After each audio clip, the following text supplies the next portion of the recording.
September 1666. London is a tinderbox waiting for a spark. Deep in the heart of Pudding Lane, a small flame escapes a baker's oven, and the world begins to burn. Watch Thomas, a simple baker now transformed into a witness of the apocalypse. His face is a mask of soot and pure, unadulterated terror. The heat is no longer a sensation. It is a physical weight, crushing the lungs and searing the skin. Listen to the roar, a deep, hungry vibration that shakes the very foundations of the earth. Timber frames groan and shatter like glass, while the wind whips the embers into a lethal golden blizzard. Thomas sprints through the narrow arteries of the city, his boots striking cobblestones that glow with a radiant, unnatural heat. Above him, the sky has vanished, replaced by a churning ocean of crimson smoke and falling fire. Every alleyway is a trap, every house a torch. The bells of London toll a frantic, desperate rhythm, but they are drowned out by the thunder of collapsing history. The River Thames, once the city's lifeline, is now its only hope for salvation. Thousands surge toward the water, a tide of humanity fleeing a wall of fire. Thomas stumbles through the heat haze, his lungs screaming as he reaches the mud-slicked banks. The water reflects a sky that has forgotten the sun, shimmering with a blood-red light that dances on every ripple. Panic has a sound. The rhythmic splash of oars, the frantic neighing of trapped horses, and the hollow thud of abandoned wealth hitting the riverbed.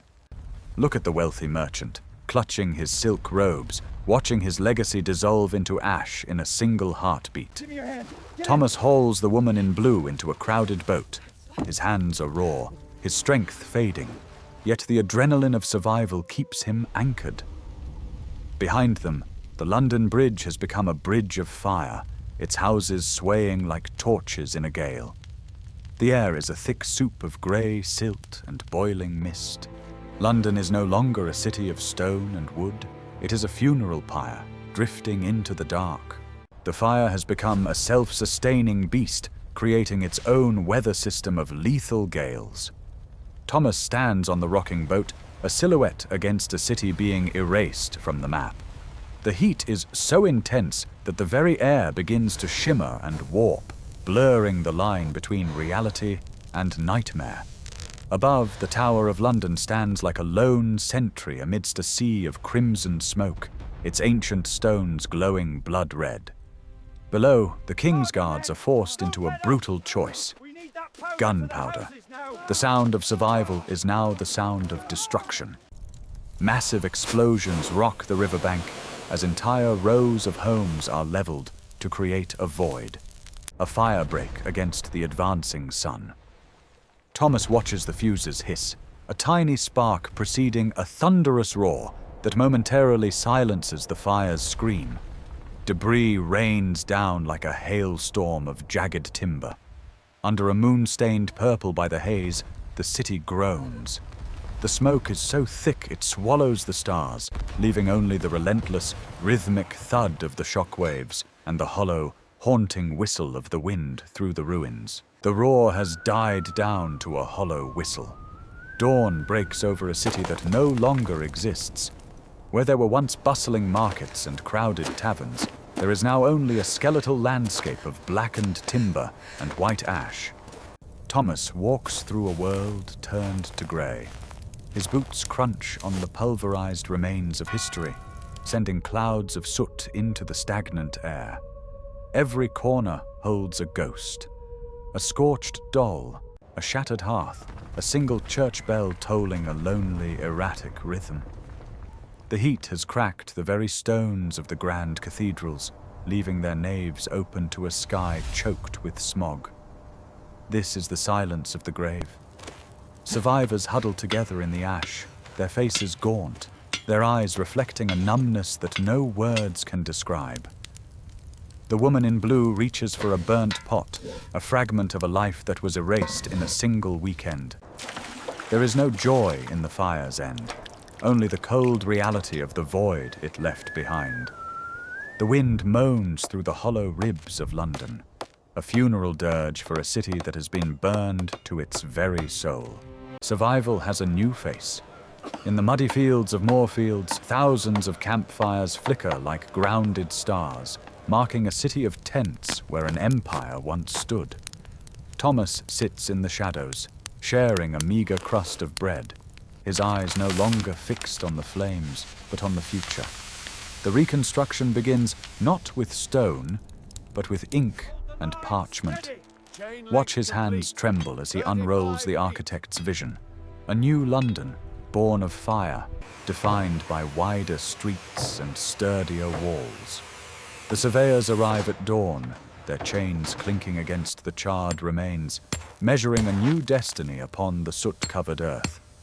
Even in the heart of the ruins, life finds a way. The woman in blue plants a sapling in the shadow of a burnt doorway, a tiny green defiance against a world of grey. This is the symphony of the rebirth, the rhythmic strike of hammers, the rasp of saws, and the heavy grunt of men hauling timber. The air is no longer thick with death, but with the dust of creation. From the ashes of 1666, the first pillars of a legend are being raised toward the sky. The pulse of London has returned, beating now with the rhythmic strike of the mason's mallet. Where timber once rotted, white Portland stone now rises, gleaming like bone against the sky. Thomas is no longer a refugee of the flames, he is a builder of the future. His hands, once blistered by fire, are now calloused by the rough textures of limestone and oak. Watch the choreography of the scaffolds, a wooden skeleton climbing toward the clouds, weaving a new skyline from the ruins. Every ting of the chisel is a heartbeat of defiance. The woman in blue moves through this landscape of dust and sweat, a symbol of the community's shared spirit, as water is passed to those carving a new world from the heat-cracked earth. Even the charred remains are repurposed, becoming the foundation for gardens where life begins to bloom again. The Thames is crowded once more, not with fleeing boats, but with heavy barges groaning under the weight of timber and brick. This is the industrial roar of a phoenix stretching its wings. The smoke has cleared, replaced by the triumphant dust of a city that refuses to die. The scars of the Great Fire are fading beneath the steady march of progress. A new marketplace breathes life into the streets, no longer a labyrinth of timber, but a fortress of brick and tile. Thomas stands at his counter, the scent of fresh bread, warm, yeasty, and life-affirming, replacing the acrid memory of smoke. Every loaf pulled from the oven is a victory over the void. High above, the flycam reveals a city transformed. Wide boulevards act as veins for a thriving commerce, while the sound of children's laughter echoes where once there was only the roar of the inferno. The woman in blue arranges her shop, her reflection clear in the clean glass, a testament to the peace that has finally taken root. On every corner, the word resurgam is etched into the stone, a promise that London shall rise again and stay risen. The golden cross of a new spire catches the midday sun, blinding and brilliant, as pigeons take flight in a celebratory cloud. This is no longer a site of tragedy, it is a monument to human will. The city's heartbeat is now a symphony of bells, wheels, and the quiet, steady rhythm of home. Then comes the rain. It falls not as a flood, but as a benediction, washing the last traces of soot from the deep crevices of the new stone. Under a moody silver sky, the grey stone of the Grand Plaza glistens, cleansed of its trauma. Thomas stands in his doorway, watching the water dance on the pavement. He looks at his hands, scarred, weathered, but strong. The roar of the firestorm has been replaced by the steady, rhythmic hum of a downpour. In the parks that were once mass graves of debris, the woman in blue stands amidst the green, watching the unveiling of monuments that honor the past while shielding the future.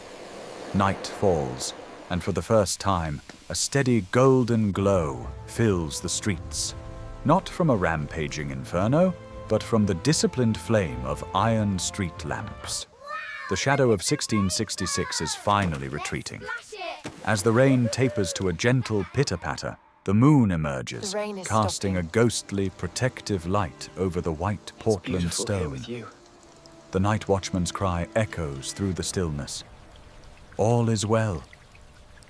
And for the first time in years, London truly believes him. Winter arrives, and with it, a crystalline peace. The city rooftops sparkle under a pale gold sun, no longer a tinderbox, but a masterpiece of stone and order. Thomas, his hair silvered by time and trial, stands as a witness to this miracle. He watches a new generation walk these wide boulevards, oblivious to the heat that once melted the very air they breathe. On the table lies a medal, a phoenix in gold, a symbol of a spirit that could not be consumed. High above, the new dome of St. Paul's pierces the morning mist like a silent prayer, a landmark born from a nightmare to become the soul of an empire. Thomas reaches out to touch a fragment of a charred wall, a dark scar kept as a memory, a reminder that the past is the foundation of the future. Beside him, the woman in blue walks through a vibrant market, the scent of lavender replacing the ghost of smoke. As the sun sets, casting a royal purple over the winding Thames, London shines. The darkness of 1666 is gone, replaced by a sea of warm, steady lights. The fire did not destroy London, it merely forged it into something eternal.